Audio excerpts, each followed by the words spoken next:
fun and fitness club आमर ये जो युधिष्ठिर दास पार्क रे आम एक्चुअली आमर वर्कर्स मूवमेंट को स्टार्ट कर बेसिकली युधिष्ठिर दास जड़े वैल्यू बेस्ड पॉलिटिशियन थे and he is popular widely respected because of his simplicity modesty and integrity से 90 मसीह इलेक्टेड हेले ओडिशा लेजिस्लेटिव असेंबली को एवं स्पीकर भी हेले during his 5 years he has done a remarkable work in the Odisha assembly एवं से ओडिया साहित्यर 2000 मसीह ओडिया साहित्य सम्मेलन प्रेसिडेंट थे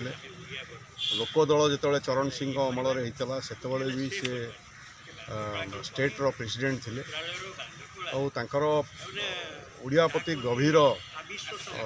ये था स्मृति रे पार्कटा नाम नामित होइछि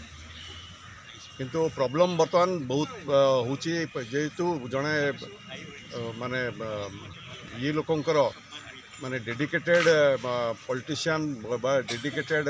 पर्सन गोटे पार्क रे मूर्ति प्रतिस्थापन होइछि किंतु ये डायरेक्ट कनेक्शन किसी मेन रोड को नहीं